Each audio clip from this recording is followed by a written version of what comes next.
असं बजेट आहे सगळ्या सर्वसामान्यांपासून काय तुमची प्रतिक्रिया? बघा, अनाकलनीय किंवा लोकांनी अत्यानंदानं नाचावं, उड्या मारावं असं काही नाही.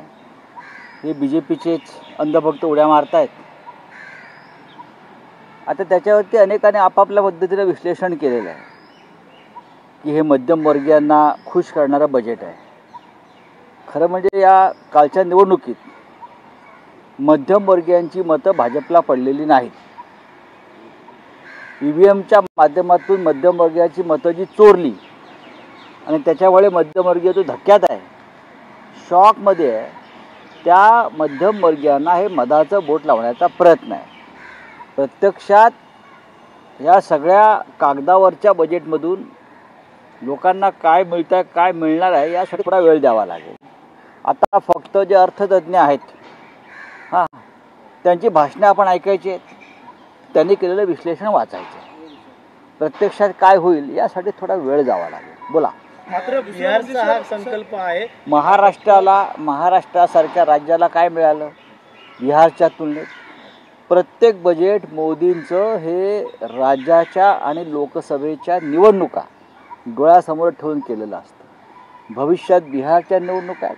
बिहारवरती वर्षाव, अक्षरशः वर्षाव.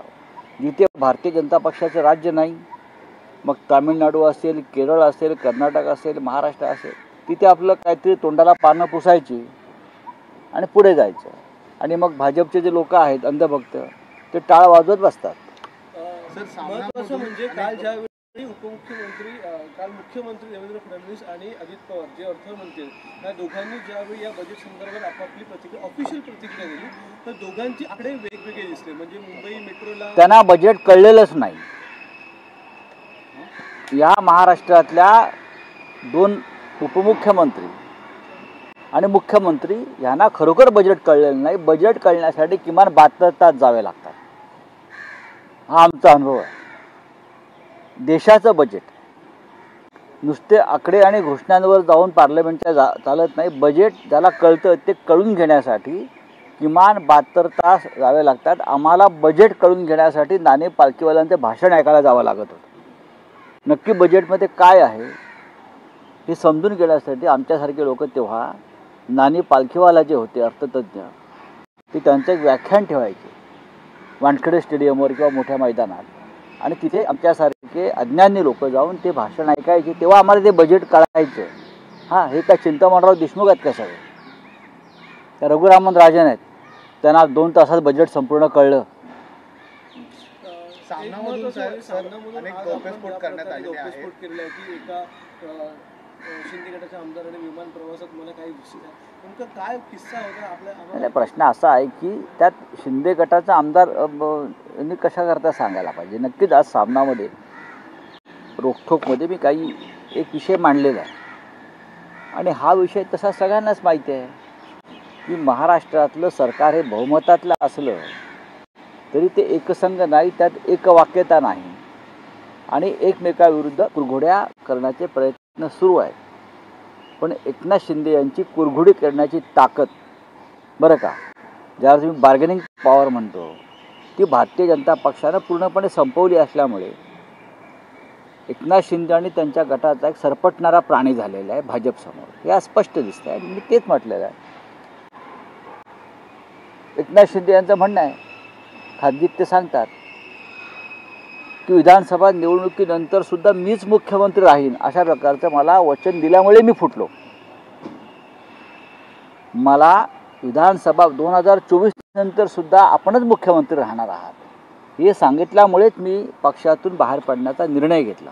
हे त्यांचं स्वतःचं म्हणणं आहे की नाही त्यांना जाऊन विचारा. मी खोटं बोलत नाही.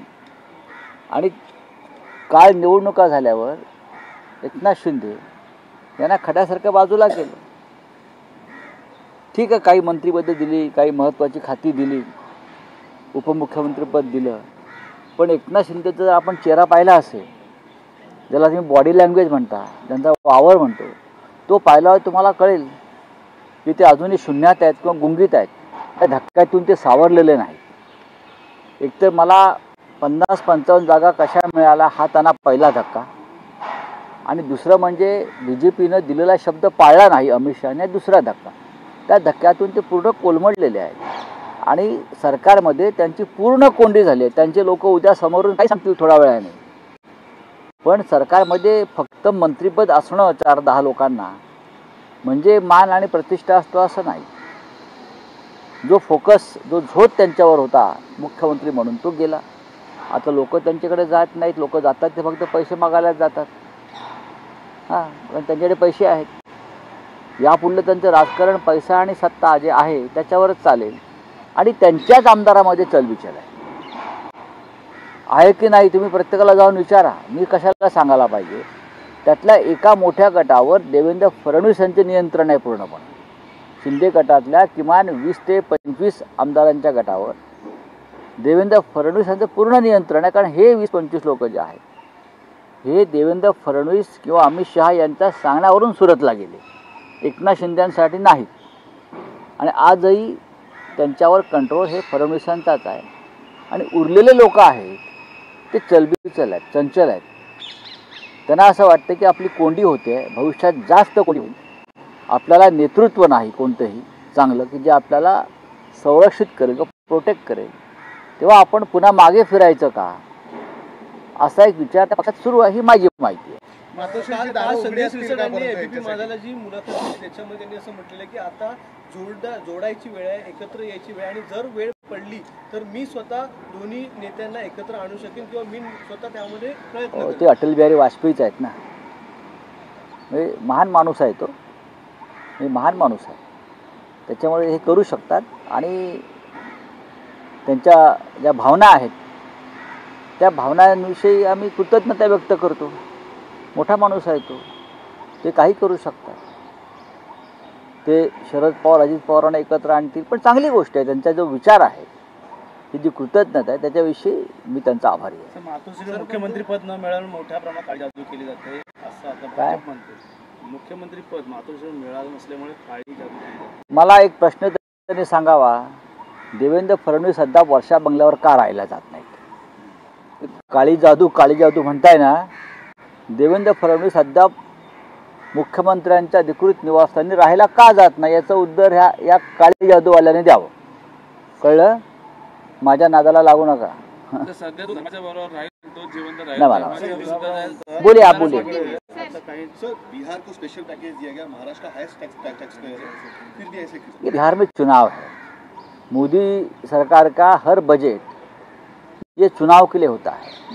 चाहे राज्यों का चुनाव हो, विधानसभा हो, या चाहे लोकसभा चुनाव हो, हर चुनाव ये इलेक्शन पैकेज होता है. अब बिहार में चुनाव है तो पूरा बजट का जो हिस्सा है ज़्यादा से ज़्यादा बिहार को जाएगा ना.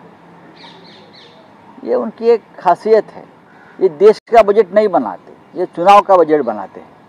सर, प्रधानमंत्री यूएस जाने वाले हैं. हार्ली डेविडसन की कंपनी है जिसका टैक्स पूरी तरीके से माफ़ किया गया. एक यूएस को गिफ्ट देने की बात हो रही है, किस तरीके से देखते हो? ये देखिए, अभी ट्रम्प से डरते हैं ये लोग. जो ट्रम्प कहेगा वो मानना पड़ेगा. व्यापारी लोग हैं. मोदी जी की सरकार है, बिजनेस व्यापारी लोगों की सरकार है, तो ये काम उनको करना ही पड़ता है ना व्यापार करने के लिए. चलिए, थैंक यू. आज खुलासा किया है क्या है कि सर शिवसेना का जो एक गठ है किस तरीके से टूटा, आपने बताया. नहीं, एकनाथ शिंदे का जो गठ है, जो अपने आप को अमित शाह ने बनाया हुआ शिवसेना का गठ मानता है, उनके पास, पूरे सरकार के पास बहुमत है, लेकिन सरकार स्टेबल नहीं है. आपने देखा होगा जिस तरह से आज भी डिप्टी सीएम शिंदे नाराज चल रहे हैं, कैबिनेट में नहीं आते, किसी मीटिंग में नहीं आते. उनका चेहरा देखिए, चेहरे का रंग फीका पड़ गया है. उनकी बॉडी लैंग्वेज देखिए, लगता है बीमार आदमी चल रहा है. इसलिए कि उनको जो प्रॉमिस किया था कि चुनाव के बाद आप ही मुख्यमंत्री बनोगे, आप पैसा खर्च करिए और चुनाव जीत कर लाइए, लेकिन चुनाव के बाद शिंदे को मुख्यमंत्री नहीं बनाएगा. ये परंपरा है बीजेपी की, जो शब्द देते हैं वो पूरा नहीं करते. तो एक गुट ऐसा है उसमें जो चाहता है कि अब उनको गुड बाय टाटा करे और हम हमारे पुराने घर चले जाए. बार्गेनिंग पावर कम हो गई इस वजह से. डेफिनेटली उनकी बार्गेनिंग पावर पूरी तरह से बीजेपी ने ख़त्म कर दी. अब ये बीजेपी को एकनाथ शिंदे की जरूरत नहीं है। भाजपमध्ये